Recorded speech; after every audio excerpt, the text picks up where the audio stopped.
Assalamualaikum warahmatullahi wabarakatuh. Syukur alhamdulillah kita masih bisa berjumpa kembali di channel ini.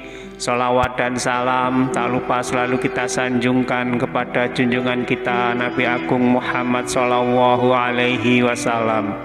Allahumma sholli ala Sayyidina Muhammad wa ala ali Sayyidina Muhammad.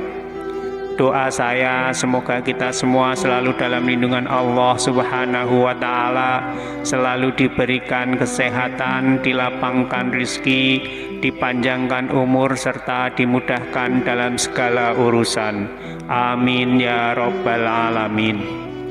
Pemirsa beriman yang dirahmati Allah, surat Al-Fatihah merupakan surat yang paling sering dibaca oleh umat muslim. Dalam sehari semalam, surat ini minimal dibaca sebanyak 17 kali, yaitu saat mengerjakan sholat fardu. Berikut ini ada 6 keutamaan surat Al-Fatihah.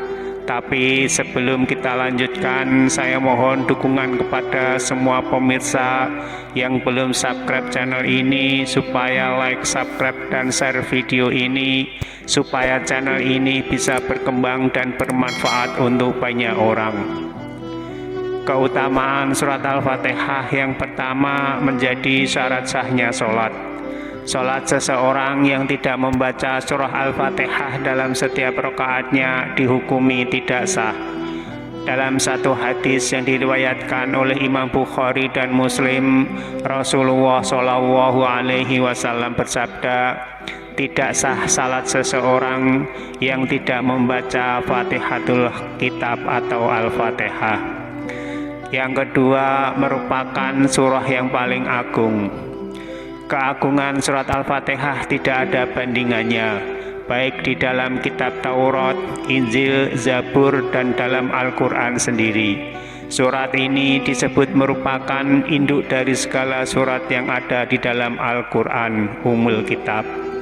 Keagungan surat Al-Fatihah disebutkan dalam sebuah hadis sahih yang diriwayatkan oleh Imam Al-Tirmidzi.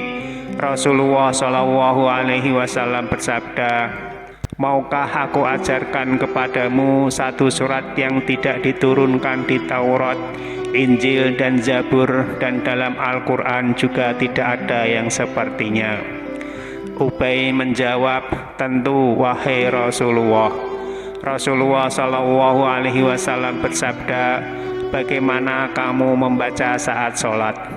Perawi berkata, maka Ubay membaca Ummul Quran atau Al-Fatihah.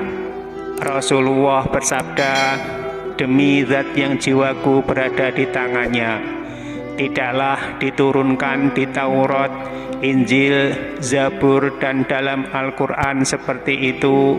Sesungguhnya ia adalah 7 ayat yang diulang-ulang dan Al-Quran yang agung yang diberikan padaku. Abu Isa berkata, hadis ini hasan sahih.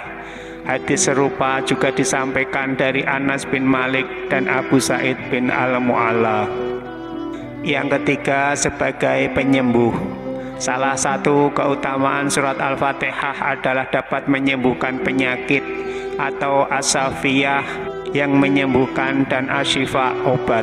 Dalam hadis yang diriwayatkan Imam Bukhari dan Muslim dari sahabat Abu Sa'id Al-Khudri radhiyallahu anhu, Nabi Shallallahu Alaihi Wasallam bersabda bahwa ada sekelompok sahabat Rasulullah Shallallahu Alaihi Wasallam berada dalam perjalanan safar, lalu melewati suatu kampung Arab. Kala itu mereka minta untuk dijamu, namun penduduk kampung enggan untuk menjamu.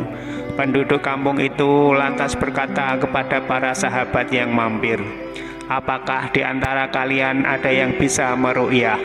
Karena pembesar kampung tersengat binatang dan terserang demam.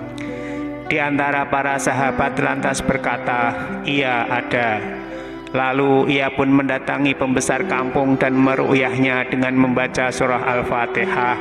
Maka pembesar kampung itu pun sembuh. Lalu yang membacakan ru'yah tadi diberikan seekor kambing, namun ia enggan menerimanya. dan disebutkan ia mau menerima sampai kisah tadi diceritakan pada Nabi Shallallahu Alaihi Wasallam. Lalu ia mendatangi Nabi dan menceritakan kisahnya tadi kepada beliau. Ia berkata, "Wahai Rasulullah, aku tidaklah meru'yah kecuali dengan membaca surah Al-Fatihah."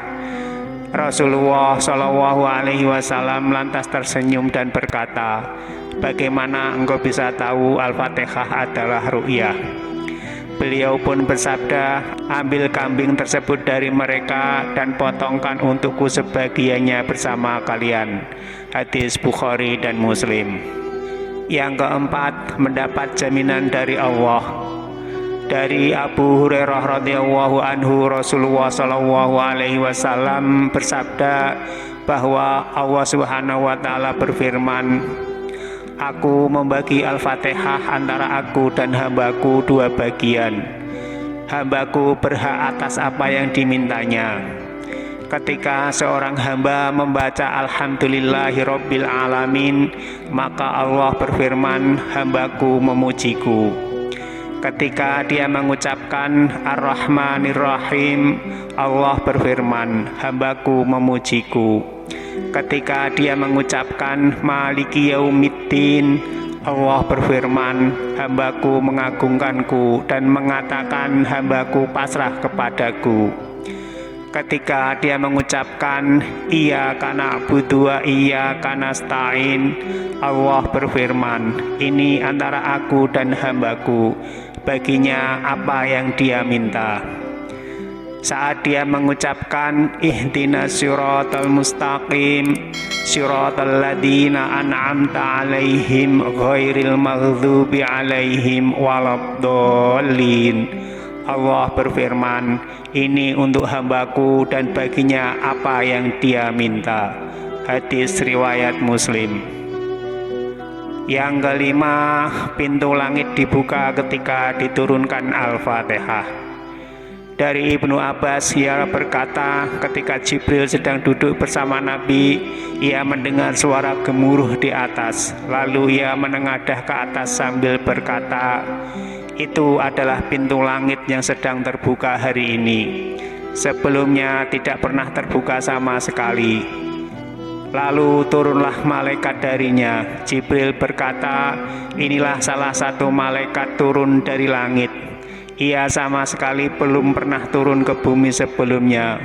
Lalu sang malaikat mengucapkan salam, kemudian berkata, bergembiralah wahai Rasulullah dengan dua cahaya yang akan diberikan kepadamu. Keduanya belum pernah diberikan kepada seorang nabi pun sebelum engkau, yaitu surah Al-Fatihah dan penutup surah Al-Baqarah. Engkau tidak membaca satu huruf pun dari kedua surat tersebut, lalu engkau meminta kepada Allah kecuali permintaanmu akan dikabulkan. Yang keenam, doa untuk orang yang mati. Dari Ibnu Umar yang mengatakan, aku mendengar Rasulullah Shallallahu Alaihi Wasallam bersabda, ketika salah satu di antara kalian ada yang mati, maka janganlah kalian menahannya.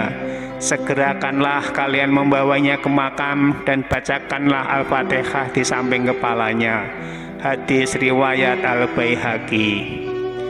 Pemirsa beriman yang dirahmati Allah, itulah khasiat dan keutamaan dari surah Al-Fatihah yang sering kita baca waktu kita sholat. Semoga Allah Subhanahu wa Ta'ala mengampuni dosa-dosa kita semua, dan semoga tayangan ini bisa bermanfaat untuk kita semua. Amin ya Rabbal Alamin.